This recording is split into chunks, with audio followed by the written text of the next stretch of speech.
Assalamualaikum warahmatullahi wabarakatuh. Bertemu dengan saya, belajar bersama saya Cindy Amalia dalam mata pelajaran kewirausahaan kelas 11. Pertemuan kemarin kita sudah membahas yang namanya peluang usaha, ide, produk, barang, dan jasa. Nah, pertemuan kali ini yaitu melanjutkan ya, dimana melanjutkan pengembangan dan pendekatan peluang usaha. Di pengembangan ide peluang usaha itu tujuannya apa sih? Ya, yang pertama ya ide dalam penjualan produk dan jasa yang diminati konsumen, jelas ya.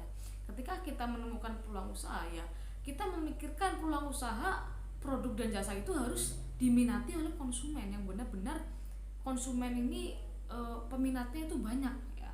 Jadi ya produk apa sih yang benar-benar diminati oleh konsumen, dan ide dalam penjualan produk jasa untuk memenangi persaingan, jelas kan. Pesaing bisnis sekarang sudah banyak ya. Pastinya ketika kita memiliki usaha bisnis, kita nggak mau kalah sama pesaing yang ada, ya enggak? Ya, makanya apa ya, kita harus bisa berkreasi dalam usaha kita. Inovasi-inovasi itu harus selalu ada dalam kegiatan usaha kita, ya, seperti itu. Kemudian ide dalam penjualan dan pendayagunaan sumber usaha. Ini kaitannya dengan modal ya, sumber-sumbernya dari mana, kemudian untuk digunakan untuk apa, pendaya gunanya itu seperti apa ya. Kemudian ide dalam pencegah kebosanan konsumen.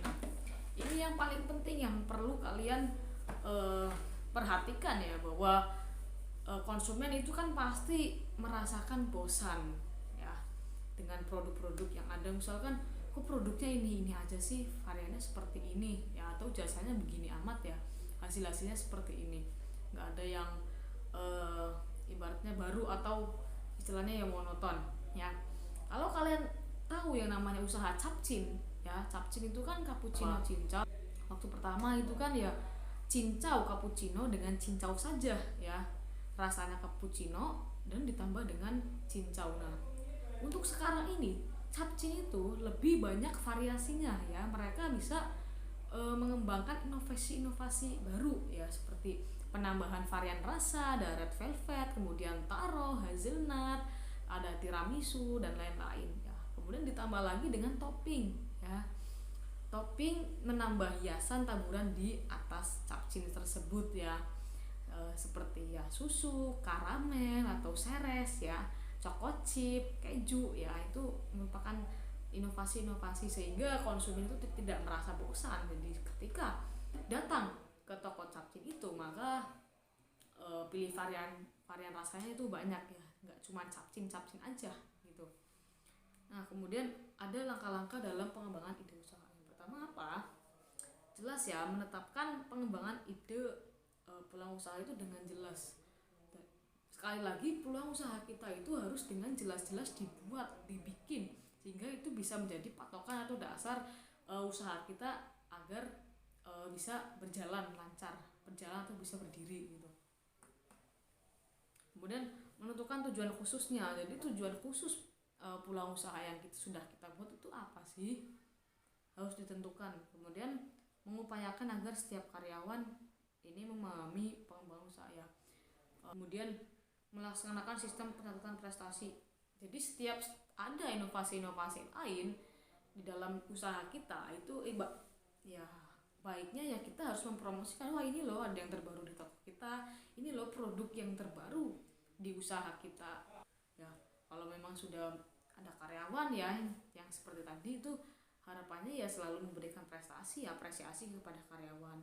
Jadi si karyawan juga menjadi obsesi atau bisa menciptakan ide-ide untuk usaha kita. Kemudian pendekatan peluang usaha bisnis online ya, ini khusus bisnis online. Jadi ada yang namanya pendekatan inside out ya, artinya apa? Itu dari dalam keluar, yaitu keberhasilan akan didapat atau akan diraih dengan kita memenuhi kebutuhan.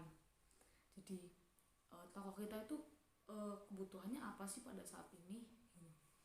Kebutuhan yang ada itu ketika kita memenuhi kebutuhan tersebut, maka itu akan mencapai keberhasilan.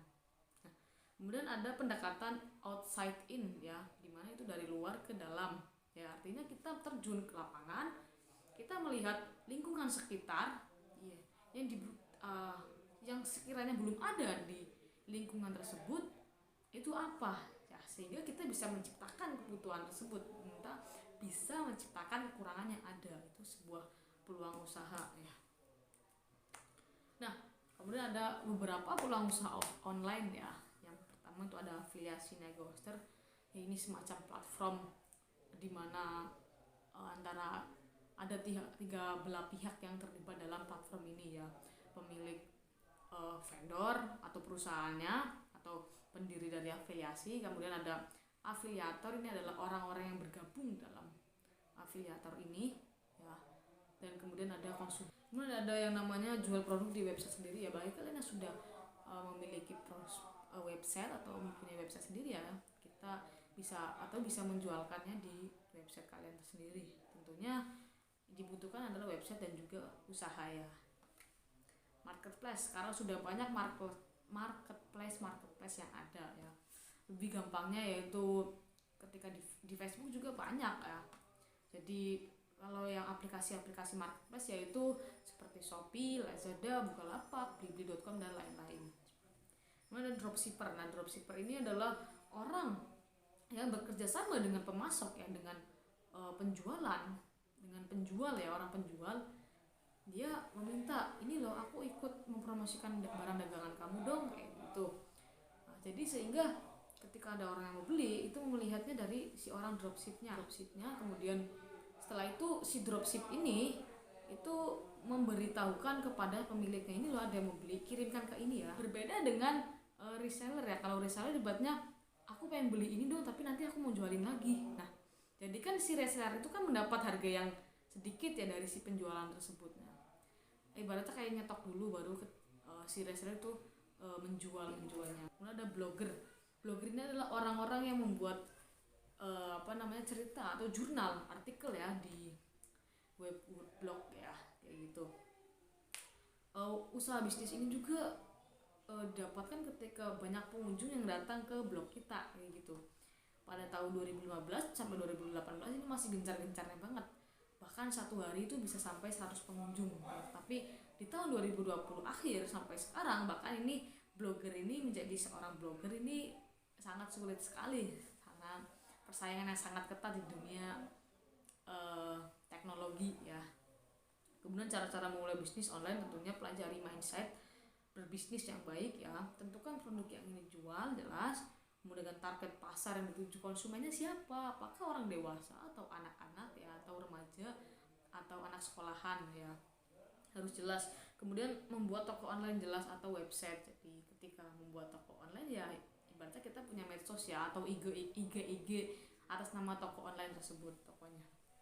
Kemudian promosikan toko ya, jelas sekali agar toko kita terkenal di berbagai masyarakat ya, dan bergabung dengan komunitas bisnis yang ada, dan temukan mentor-mentor yang sudah memiliki usaha yang besar.